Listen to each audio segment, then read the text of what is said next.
Hello everyone, good evening. I am Sangeeta Suresh from Bridge to India. Welcome to an edition of RE Views, a platform where we host live, in-depth and interactive sessions on the most pertinent topic in the renewable energy sector. Joining Mr. Vinay Rustagi today, Managing Director at Bridge to India, is Mr. Ramakrishna Sataluri. He is the Chief of Products and the Marketing Division at Tata Power Solar, and this vertical includes the solar pump and microgrid sector. Thank you, Mr. Ramakrishna, for being a part of this event, and also thank you to Tata for sponsoring this event and helping us bring great quality content to the audience. Today's event will be an hour-long discussion, and we will have a Q&A at the end of it. So if you do have any questions, please write to us at the bottom left corner of the panel on your screen. That is all from me. Over to you, Vinay. Thank you, Sangeeta. And again, good afternoon, good evening to all the attendees in this session. So we're delighted to have Rama with us from Tata Power Solar, the leader by far in the solar pump business. And I can't think of a person better than Rama to kind of demystify this business for us. Personally, for me, I think solar pump is a very interesting topic, and I say that because it is a flagship scheme of the government of India. It is an area where India has taken the lead in comparison to all the other countries all over the world. But still, actually, we know very little about this area, and it's very less understood. So hope Rama can unsolve, or rather solve some of these mysteries for us. Now, before we kick off the discussion, Rama, I just want to kind of lay out some of the numbers and background to the solar pump scheme in India. So this is part of the KUSUM scheme of the Government of India, MNRE, and under which there are three components. There's component A, which basically involves 10,000 megawatts of ground-mounted solar installations. These are small projects, anything from 0.5 to 2 megawatts, to be installed for injecting power directly into agricultural feeders. Then the component B is 2 million standalone pumps, solar power pumps, and I think equivalent solar capacity of 9.6 gigawatts. And then the scheme C is 1.5 million grid-connected pumps, where basically there are solar installations to power these pumps with an estimated total capacity of 11.6 gigawatts. So that is a total of 31.2 gigawatts. I mean, that's a huge sum. And the government is proposing to give total subsidy at the central government level of 340 billion rupees. That's about 4.5 billion rupees, dollars, excuse me. And the rationale for the whole scheme is that the DISCOMs are making huge losses because they're selling power to the agricultural consumers at almost next to nothing kind of tariffs. The farmers are complaining because they're not getting reliable power. So solar pump program is a way to kill two birds with the same stone, which is provide reliable power to the farmers and reduce the financial burden of cheap power sales to the farmers. Now, the numbers are very big, but if you look at the progress, I exclude the last 2 years because of COVID. The annual installation numbers have been about anything between 50 to 60,000 per annum.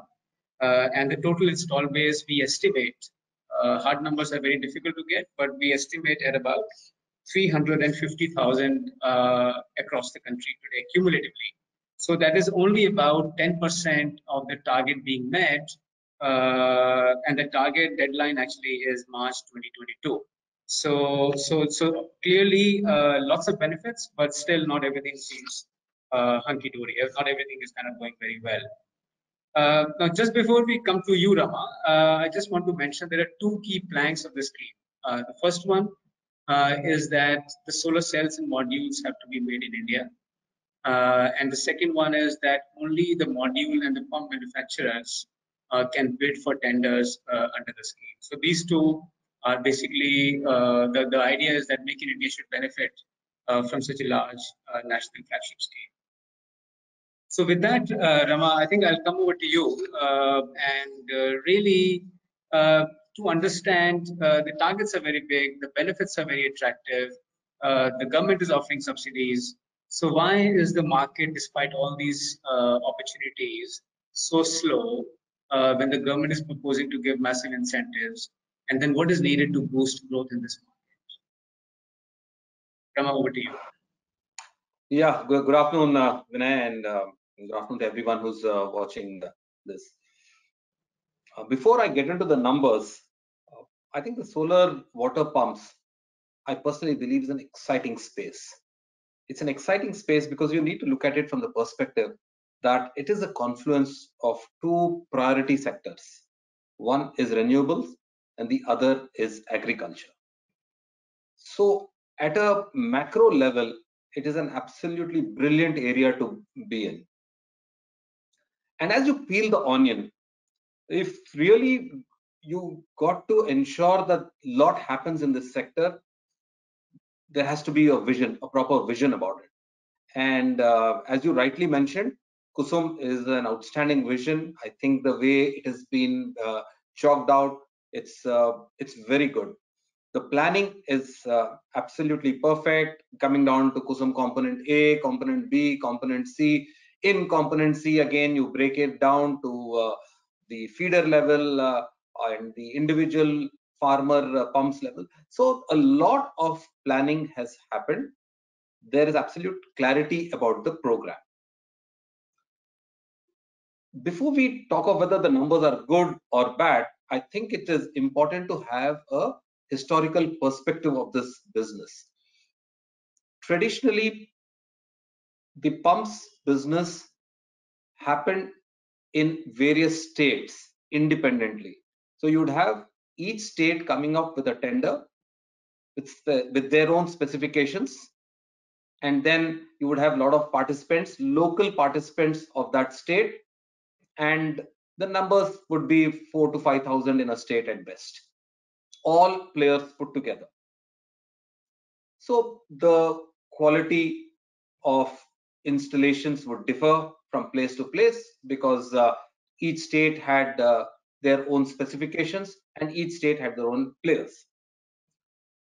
In the last 2 years, I think Government of India has done a very good job in picking up all the learnings from various states and then created a central pool and realized that having a well-stated quality standard is of paramount importance.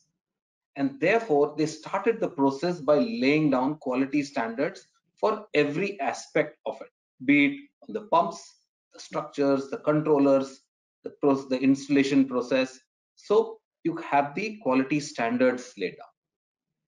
And then instead of having all independent tenders at each of the states, the specifications were further fine-tuned, and then there is a central tender that got released, so that it ensured that the quality standards are well maintained, the specifications are well done, and the participants, as you said, were either manufacturers of modules or of pumps or of controllers. They further added an aspect to it where you have strong system integrators who wanted to take part in the tender. They could have a JV with one of these manufacturers and still take part. So technically, the thought process has been that it covers every possible good player in the Kusum scheme. So the planning is absolutely perfect. So the numbers, honestly, the amount of impact COVID had is unbelievable, because just when we got everything right, we got the tender off the blocks, when state governments were very excited. States which hitherto did 5,000 is now talking about 50,000. Now that's the level of thinking that the states are also having. That's the kind of budgetary planning that states have been doing. But that's when COVID hit us, and we sort of it slowed down. But yet, despite COVID, the kind of volumes that we still do on a monthly basis are quite high compared to what they were about a couple of years ago. I think we are very well placed at this point of time. And if I have to draw an analogy, I think it's a flight which is on the runway right now. Okay, Rama. So do you want to give us a sense of the numbers that Tata Power has been doing in the business? And how do you expect these numbers to grow over the next few years? See, about a couple of years ago, our installation base was about under 10,000 pumps. Okay, less than 10,000. And as I speak to you right now, we are around 50,000 pumps. So you can see in the last 2 years itself, that's been the growth that we've had in our organization. Similar are the numbers for the industry as well. I'm not sure if the industry grew as much as we did, but yes, the industry also overall did fairly well. Right. Okay. Now, as I mentioned, there are three components to the scheme, A, B, and C, all ultimately having the same objective, which is to provide reliable power to the farmers and to reduce the risk losses. But we've seen that some states tend to prefer component A versus B, some states prefer component B versus A, etc. The example I can think of is particularly, I would say, Andhra Pradesh, which came out with a large 6.4 gigawatt agricultural power tender. Maharashtra, although it's been very keen on promoting pumps, has also been issuing very large KUSUM tenders for solar projects. What would you say, which scheme or component, A, B, or C, is popular in the market today, which is getting better reception from the state governments as well as the farmers? Okay, pardon me for getting back into history again, but India right now has about 3.1 crores of pumps working in the market, out of which 2.2 crores are running on grid, and about roughly 90 lakh, 0.9 million, or rather 9 million running on diesel. So that's the existing installation base in India. So Rama, and just to clarify, these are irrigation pumps. These are irrigation pumps. These are irrigation pumps.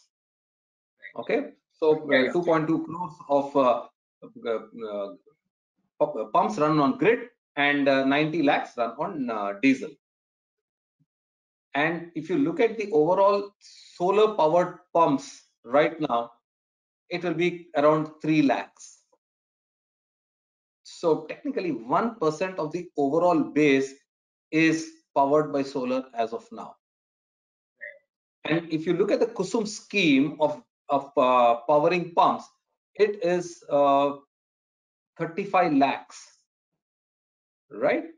Even if you add that up, it will just, and assuming that everything else is constant, it would still end up being only about 10 to 11% being run by solar powered pumps. So therefore, there is a huge scope for overall solar to be part of the powering of the pumps. KUSUM B or KUSUM C are multiple ways of reaching out to the farmers. Let's look at the differentiation between them. Largely, the key benefit that the farmer gets is reliable daytime power. It's critical to understand daytime power, because once a farmer gets free power, say in some of the agri feeders, the timing is erratic. Sometimes the farmer gets free power in the night, sometimes in the morning, sometimes in the afternoon.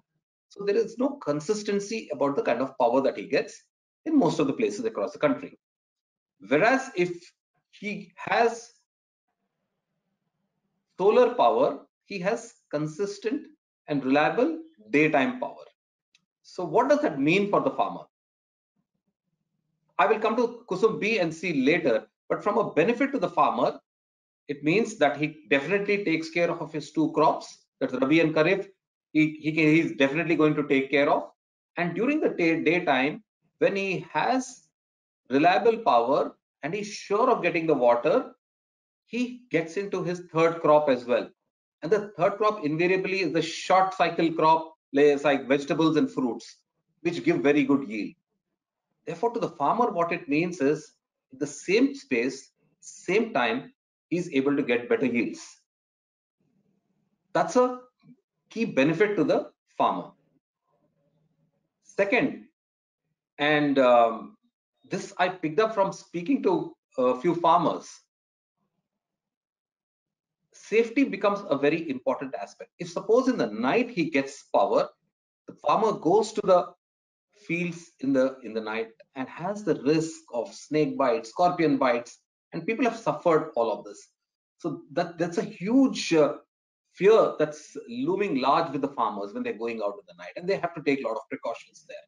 So this daytime is really very helpful, and they also say that they have a better quality of life. So these being the benefits, core benefits to the farmer, Kusum B takes care of places largely which are not grid connected. So the Kusum B kind of off-grid pumps have been very popular in the country. In fact, these are the only kind of pumps that were till now installed. When I talk of the 3 lakh pumps installed, all of them are only the off-grid. Most of it, rather 98% of them are only off-grid. Right. So as a process, we've understood that well. There have been multiple learning cycles in Kusum B, and therefore everyone has sort of mastered it. MNRE knows about it like the back of the hand. Then the tendering agency, that is EESL, knows that very well. Most of the players like us know it very well. The state nodal agencies in various states in the country, they know about this very well. The installers know about it very well. So this is a game well known to everyone, Kusum B. So therefore, it will take off much faster is what my sense is. But from a benefit standpoint, from a Kusum C, what it means, Kusum C is grid connected pump, wherein the same installation, it is also connected to the grid. So as long as the farmer uses it for his agriculture purpose, it is like it's like off grid itself. But all the excess power that gets generated, the farmer exports it to the grid, and in turn the grid pays him whatever at the rate of say 3 rupees or thereabouts per unit. So from a farmer standpoint, it is agriculture plus earning. So that's the added benefit of Kusum C, which is directly linked to the farmer, whether you have individual pumps which are grid connected. There is within Kusum C, there is another component which is the feeder level solarization. They would identify the agriculture feeder, they would solarize that completely and then give the farmer the power. As far as the farmer is concerned, his life doesn't change. But the benefit to the DISCOM here is the subsidy that would have gone in becomes zero, and there is one-time capex investment that possibly there is a payback in about 5 to 6 years time, and after that there is no subsidy. So therefore, it's a very good business model from a DISCOM standpoint. And what MNRE suggests to the various DISCOMs is that whatever would have been the subsidy component, say for the 5 to 6 years, they could just use it for repayment of loan, which NABARD or others are very happy to give. And from the 5th or 6th year onwards, it is like a zero investment, zero cost kind of scenario for them. Right. And as far as farmer is concerned, his life doesn't change. Sure. So could I take that to mean that component B is the one which is kind of slightly ahead in comparison to the other components? Yes. In terms of its acceptance? Yeah, in terms of knowledge and acceptance, it's definitely ahead. Okay. And just coming back to the states, of course we have the installation numbers, but today, as we speak, which states are taking the lead in adopting solar pumps, and and which states are the laggards, and what is the difference between these states? Why is the progress not more uniform across different states? See, many states have taken a lead in this. The numbers are there for one to see, but from our experience, we've seen Punjab, Haryana, Uttar Pradesh, Rajasthan, Madhya Pradesh, Chhattisgarh, Maharashtra. these kind of states are taking a lot of lead in because they have already started thinking the high numbers ahead of time. And but honestly, there are no laggards right now. Either they have already done it or are in active consideration to doing it. And therefore, I don't consider anyone as laggards. Okay. Okay. Now coming to tenders, I think everything is going through the tender based procurement process. And like we see in the utility scale solar, there are large central government tenders through AESL, and then there are states are doing their own tenders. Uh, what do you make out of the tendering process in terms of the terms and conditions, the size, eligibility criteria, etc.? Are you happy with the way the tenders are coming out? Is there anything you would change or improve in the tenders? Or what kind of tenders do you prefer as a active player in the industry? Yeah, as far as Kusum B is concerned, the off-grid tenders, it went through, as I told you, multiple cycles of learning, and therefore there is one central tender that's floated, and that is good for the full year. That has taken into consideration inputs from various state nodal agencies, various manufacturers like us, and it's been quite an iterative process. And I think by and large, everyone has sort of signed off on the dotted line saying that, yes, this is the right way to be doing it. I think we got the act right as far as Kusum B is concerned. And that's purely because of the learning. Kusum C right now is just started off.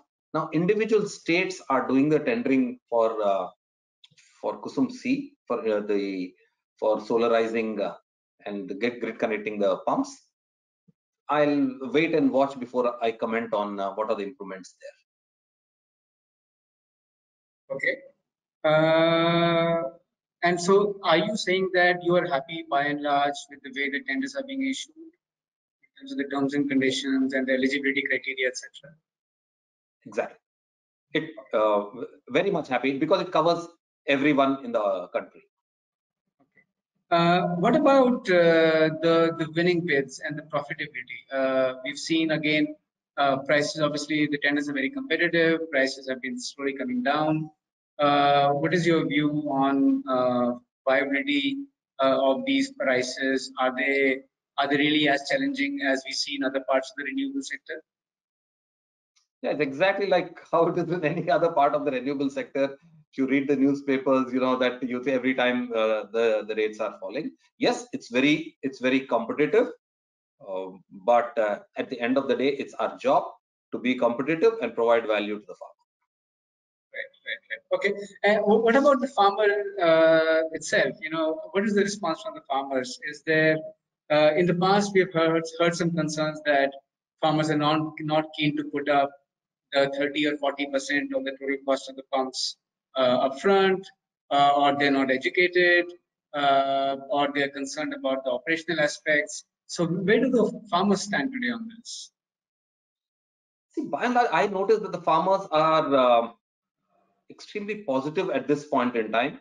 About 3 to 4 years ago, yes, farmers did have some apprehension about whether it would work well enough, etc. They've heard some stories of they not being working well, of compromised quality, etc., etc. All of these. So there was apprehension, like in any other category which is taking off. There were apprehensions. But yes, in the last few years, we've seen that getting better. And as I spoke of the benefits of solar pump, the farmers have been seeing, and today they are far more inclined towards going in for the solar water pumps. And one of the indicators for that is the kind of registrations that the farmers have for solar water pumps is increasing by the thousands every month. Earlier in a state like Rajasthan, it would have been difficult to get about 5,000 farmers to register or 10,000 farmers to register. Today, I think all the states actually have done such a good job and communicated the benefits to the farmer that today you have 30, 40, 50,000 farmers registering for this. That's an indication that the farmers are for it. I know what we did was we went and met a few customers and we asked them what exactly, why exactly are you going in for solar water pump. I picked up an AV. I don't know if it will be possible for me to play that. Actually, farmers spoke about benefits.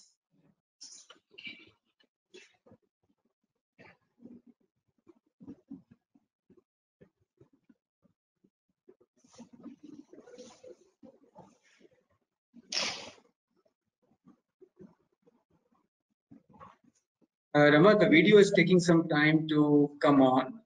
Maybe we can play it a little bit later. Sure. Sorry about that. So, in essence, why the don't farmers, we? in essence, the farmers, what they said was that one, their overall crop has been better, and they get reliable power, and generally they say that their quality of life is gotten better. So this is real farmers speak from the field itself. So it nothing better than that. Sure. No, I've seen the video. I think it's very interesting. So we will try and come back to it. So moving on, what about the financing itself, Rama? So 30% of the cost is obviously financed or subsidized by the central government. 30% or more is subsidized by the state governments. That's one of the conditions of the scheme. So ultimately, what the finance farmer has to put up is only anything up to 40% maximum. And is that a challenge? What kind of financing options are there for the farmers?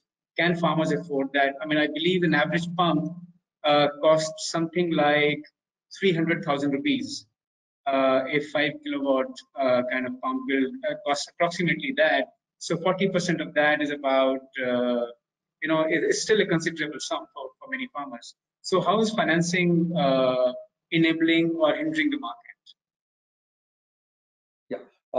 Most of the farmers funded from their savings and earnings itself. There is also a small percentage of farmers who go in for financing, for which you have the local cooperative banks who provide loan for this, especially, and if they are selected under the Kusum Yojana, so then I think it's an automatic loan that they get.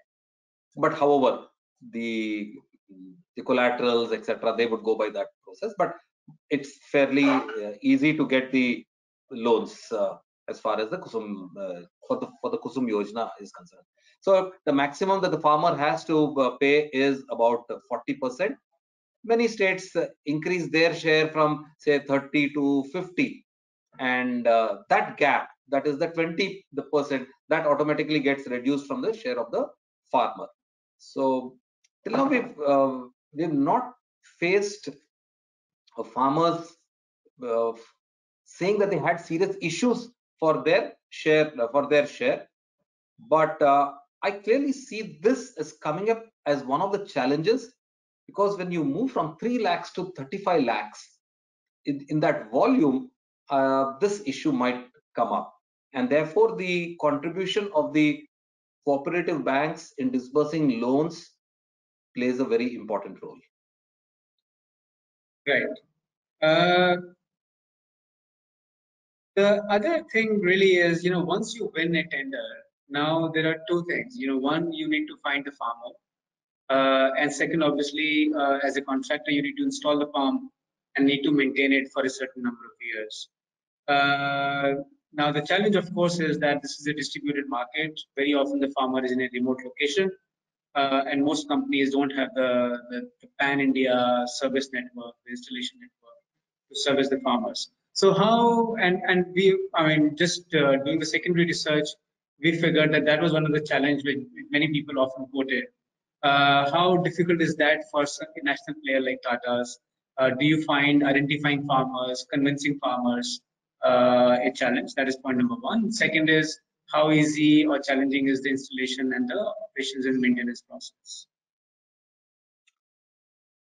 Yes, so because of the nature of the scheme, it has a registration process. So therefore, the set of farmers who are eligible for the scheme is fairly well known. And each districts have this government office of the nodal agencies, wherein the farmer regularly comes in and for various aspects of his work. So that's where he registers himself as well.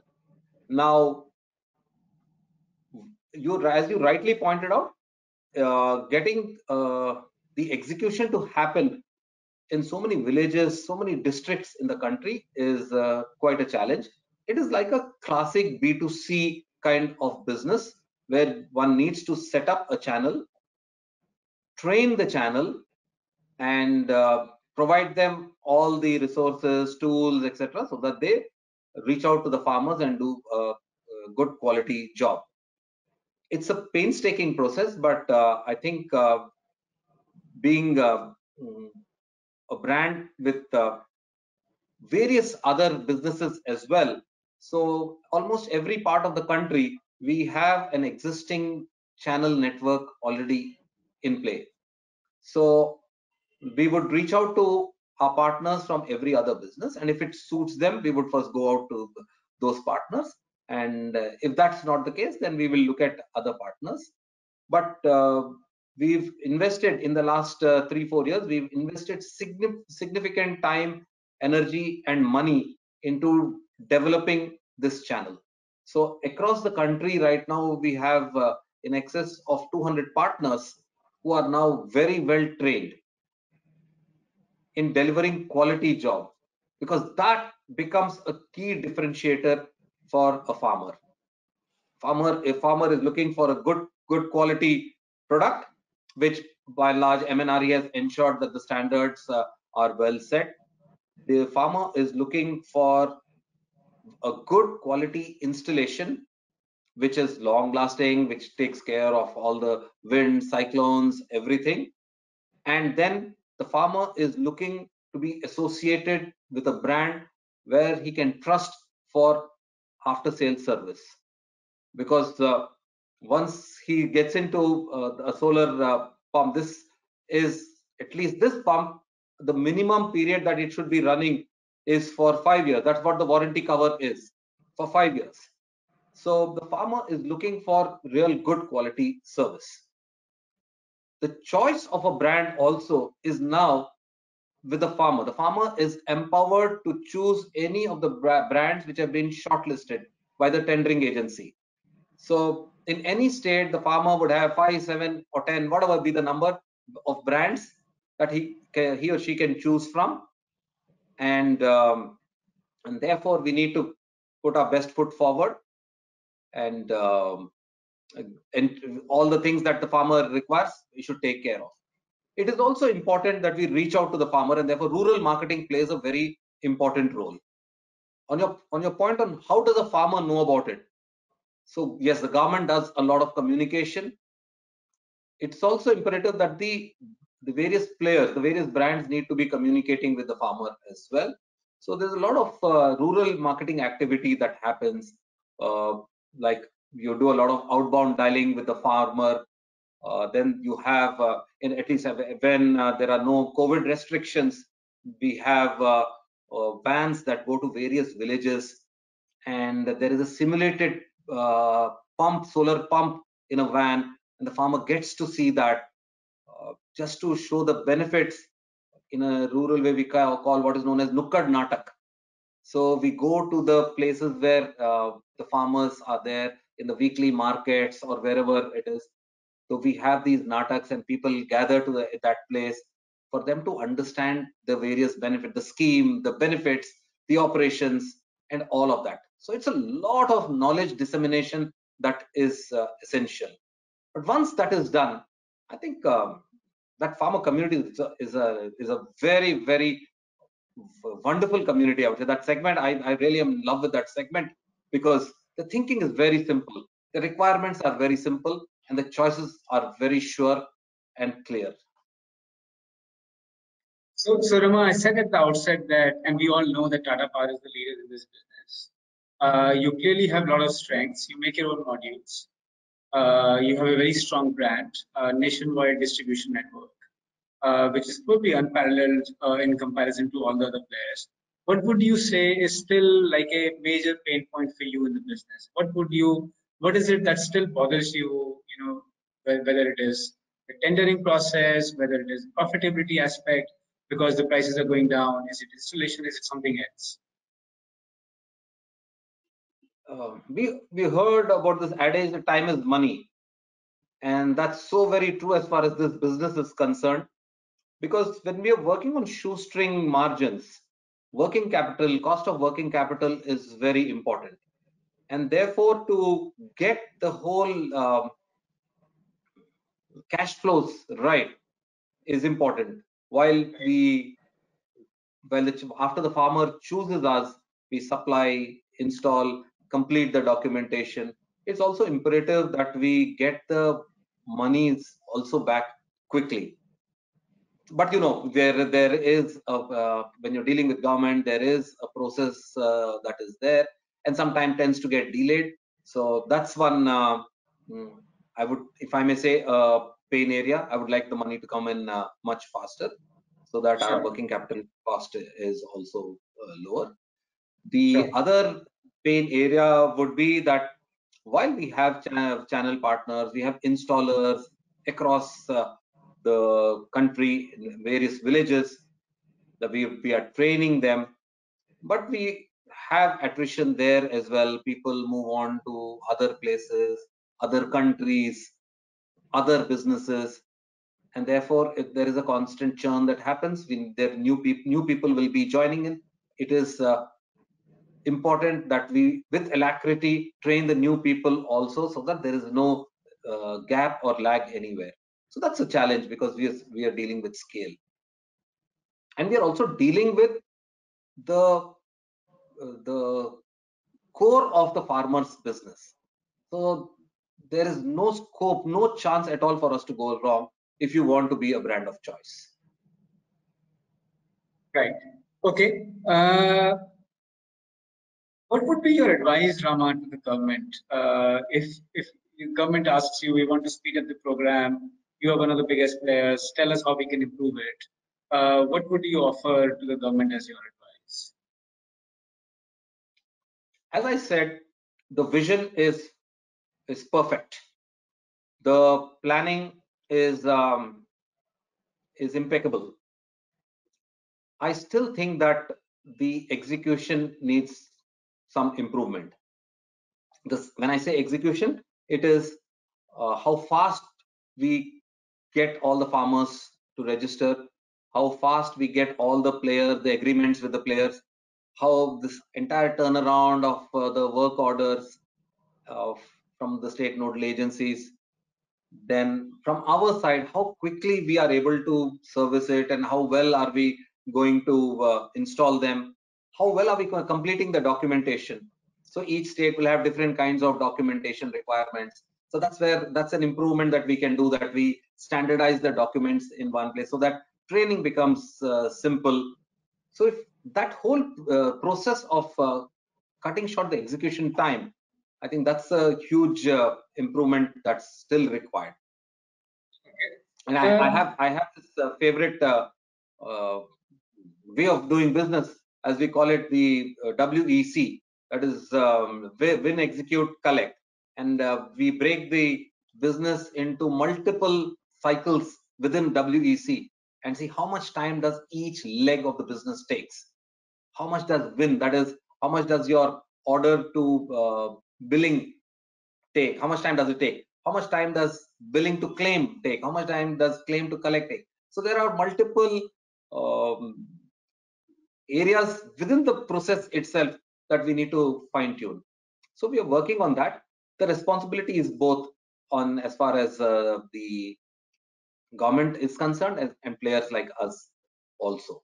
I think we need to improve it further. But I think largely the area is around raising of the budgets in the state and execution. I think these are the two areas which need to get speeded up.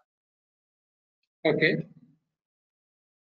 Looking ahead, I have to add one point here, that compliments to the government of India.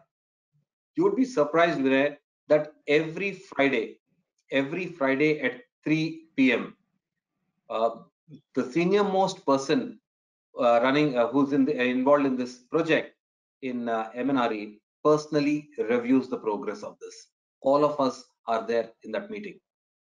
So that's the kind of seriousness the government has on this. So therefore, it's imperative that from an execution standpoint, we all on the field should get slightly better. That's very pleasing to know, Rama. Thank you. Looking ahead, pre-COVID, we were doing about 60,000 pumps a year. Hopefully COVID is past us very soon. What do you think is a realistic potential for India to do on an annual basis? Obviously, there's a scheme deadline of March 2022. Are you hopeful that the scheme will be extended? Yeah, I have no doubt at all that the scheme will be extended. I was just going through some documents of the government, I think, which is in public domain, where the fund allocation, I think they have also looked at extending it beyond 2022. I think it will be extended, but I think from a volume standpoint, just to give you an indicator, just the tender for Kusum B for this year is for 3.18 lakhs. Wow. So what the nation did till now in whatever, how many years, 10 years, 12 years, is we are looking at doing those numbers in this 1 year. And these are all tendered. It is not even at the pipeline. They are all tendered numbers. There are state-wise allocation of numbers also given, and this is only Kusum B. I'm not even talking about Kusum C. So it gives the seriousness with which this program is being taken forward. I think once we are off this COVID kind of fear, touching 5 lakhs of off-grid a year, I don't think should be an issue. Wow, those are fantastic numbers, Ram. I hope we do see those numbers. One of the things, of course, is that India has taken the lead in solar pump installation. International Solar Alliance has adopted solar pumps as one of its major programs. Do you see a major area of growth internationally for the Indian industry and for Tata Power to go to other countries and exploit your expertise to grow the business elsewhere? I'm sure there will be a huge area of opportunity in other countries as well. I think Africa is one area where there's a lot of action happening in the solar pumps area. But most of the players today are so India focused because of the opportunities that lie just ahead of us. Right. As I know, most of the players in the industry are looking at first doing well in India and then going elsewhere. Elsewhere, I think largely Africa. Okay. Rama, let me see if I can try and show the video again.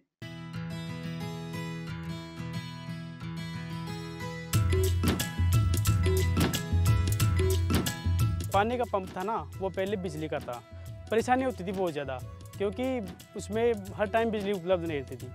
7 दिन रात को आती थी, 7 दिन सुबह को आती थी, 7 दिन दोपहर को आती थी। तो उसमें क्या था कि रात को उठना पड़ता था हमको, कड़ाके की सर्दी में उठना पड़ता था। अभी सोलर सिस्टम आने के बाद में ऐसा हुआ कि यहाँ पे पूरे दिन भर सुबह जैसे सूर्य उदय होता है, किरणें इसके ऊपर आती हैं, मोटर चालू हो जाती है। शाम को 5 साढ़े 5 बजे तक चलती है, अभी तो 6 बजे तक चलने लग गई। मेरे पास डीजल वाला इंजन था, उसमें बहुत प्रॉब्लम होती थी। कभी डीजल नहीं मिलता, कभी पेट्रोल टूट जाता हो, क्योंकि तो पानी की पूर्ति नहीं होती, तेल महंगा हो जाता है ना, फसल कमी होती।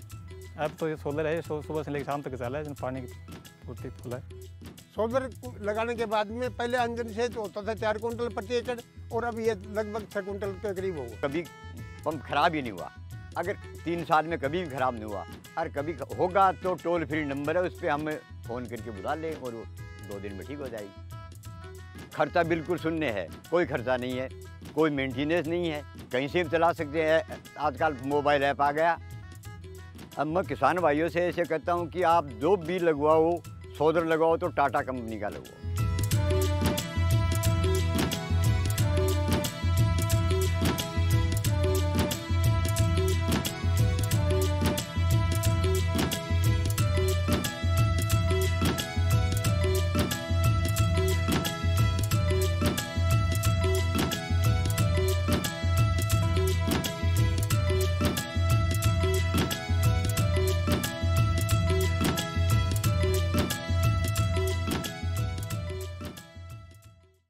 So Rama, we finally managed to play the video.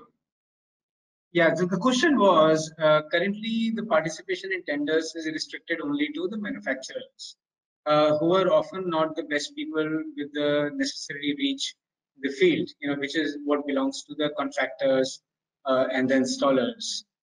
Is that what is kind of artificially holding the market back? That's a question from one of the participants. So this is not the first time I heard of this view. People did speak about this point. Yes, we have manufacturers of pumps, modules, as well as controllers. That was what was there in the previous year. But in the present tender, all system integrators who are strong system integrators, if they have a JV with any of the manufacturers, and there are so many of the pump manufacturers, they can participate in this tender. And I know of many who participated. The new tender has a total of 86 people who participated. That's a huge number. That's gone up from the 20s of last year. So a lot of people have participated. Did everyone participate? I don't know. I think the answer is no. A lot of people have participated, but for whatever reason, now this is the call of Government of India. These are the prerequisites. Now, for whatever reason, if anyone is not part of this tender, many of them reach out to the winning bidders to be part of this entire process in some form or fashion. But I think anyone who's associated with this business somehow gets connected. That's what I have learned in this process. Okay, we have a lot of questions, Rama, so I think we'll try and take 3 or 4 more. So one of the questions is about, there is a 5-year warranty period in these tenders, and the installers will presumably do their best to service these pumps and make sure they're performing well. But what happens after 5 years? Do we have any data points, any experience from the industry? Do these pumps, is the operation and maintenance of these pumps, is that a smooth affair, or are there often problems on the ground? It's a good point, and we don't have enough of data points in terms of what happens after 5 years. But all the pumps have users have AMC offering post 5 years. So okay, it's like any of our refrigerator. What do we do of a refrigerator after a warranty period? So either we get into an AMC with someone, or we pick up some local service guy to do it. So most of the pump users also have a similar behavior. But yes, there are AMC offerings for beyond 5 years as well. In fact, the tender also suggests, if we wish to, we can quote the AMC offerings for 6 to 11 years during the tender itself.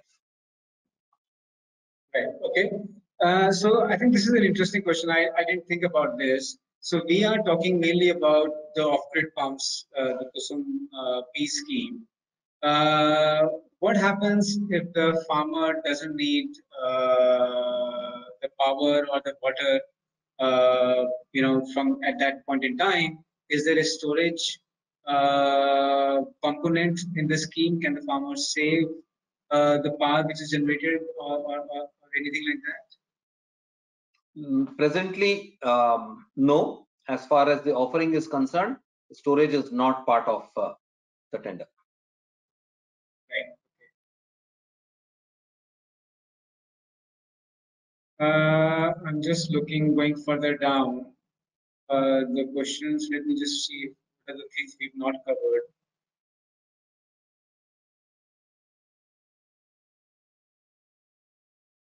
So again, this is, given the fact that we've talked about so many benefits, it really does seem to be like a win-win for the farmer, for the DISCOM, for the renewable energy industry, for the environment. Why doesn't the government make installation of solar pumps mandatory? Why are we still saying that, it's still, obviously the numbers are large, the scheme is ambitious, but it still seems to be performing much below potential. Why not do something much more, aggressive and invasive, so to say, and force the farmers to adopt solar pumps? Would that work in your view? I haven't thought of this before, but I think as a nation, I don't think we are great fans of anything which is thrusted upon us. Forget about pumps. Anything that any category, it's very difficult for the government to thrust upon it, unless something like I still remember when in my growing up days, when we were asked to wear a helmet to drive a bike, there was so much of resistance for that. Something which is saving our lives, we have resistance. Yeah. So I'm not too sure it will go down very well if you make it mandatory at this point in time. But there will be a time when we, for the environment's sake, etc., for whatever it is, there could be a time when it is mandatory. There are multiple areas. There is a revolution that is happening across the globe in electric vehicles. There could be a time when that could be mandatory also. There'll be many areas where it will be mandatory, but I don't think the time is right now. Sure. Okay. So one question is about what about the sizing of these pumps? We're talking about say 300,000 pumps as the installed base. What would you say is the very rough distribution between, let's say, less than 2 HP, 2 to 4 or 5 HP, and more than 5 HP? See, the 1 HP is not much. So okay. 2 HP, 2 HP in my take could be around 15%, 12 to 15%, because it has. Rama, we have lost you there. We can't hear you, Rama. You hear me? Yeah. So 3 and 5 will be. Yeah, 3 and 5 in my view will be say about 50 to 60%. 15% will be say 2 HP, and the balance 25%, 25 to 30% will be 7.5 and 10 HP. Okay. Now, the next question, this is a concern that we hear very often with solar pumps, which is what is the effect of solar pumps on groundwater levels? Is there an overuse of the pumping system because the power is free, leading to depleted water levels and a misuse of the water? In fact, it has a positive impact as far as water levels is concerned. Now, look at say component C, where you would export excess power to the grid, right? We did some research and we found that on an average, a farmer requires the pump to be working for about 2.5 to 3, in some areas 3.5 hours, right, in a day, when he was in that peak agriculture activity. Now, when the behavior that we also found is when there is free power given to the farmer, so there is a tendency to keep the pump on, because you don't know when the power is going to hit you. Sometimes it's in the night, sometimes it's in the morning, sometimes it is in the afternoon. However, if you have a grid connected pump, you would use exactly for the 2.5 to 3 hours that you require, and the rest, since you there is a motivation for you, there's an incentive for you to send the power to the grid for you to earn money, you would not use the pump at that time, and therefore it could reduce your usage by about 2.5 hours a day, and that will have a positive bearing on the water tables. That's a very good answer, Rama. I'm very glad to hear that, because that's one of the criticisms which is often labeled at solar pumps. So I think with that we are coming to the end. we will end the session now, Rama. Thank you so much for your time. I think that was very, very insightful. Hopefully, we've been able to kind of throw more light on the subject, and the audience found it interesting too. I think for me, the takeaways are really that, it is a flagship scheme of the Government of India. It is a win-win for all the stakeholders. If some of the aspects like funding at the state government level, execution of tenders, procurement process, etc., can be made a little bit more, let's say, expedient, more efficient, then I think this program can really take off. I remember the numbers you gave, that India could easily do 300 to 500,000 pumps a year, and that is a very, very heartening number to hear about. The potential is very huge. Like you said, the scheme itself is targeting only about 10% of the pumps to be solarized. So it's a very huge potential. I think it actually is a sign, opportunity for India to do something unique and push the renewable energy sector, push the farming sector, benefit the farmers, etc. So with that, we will end the session. Rama, thank you very much for your time, for your expertise, sharing your insights. I will now pass over to my colleague Sangeeta. Thank you very much, Vinay. It was a pleasure really interacting with you and the audience. Thank you. Sangeeta, over to you. Yes, thank you, Vinay, and thank you, Rama, for being there with us today and sharing your views. Thank you also, audience, for being here today with us. A recording of this session will be available to you on your registered ID, and we will also host this video on our website as well as our YouTube channel. That's all from us from Bridge to India. Goodbye until next time.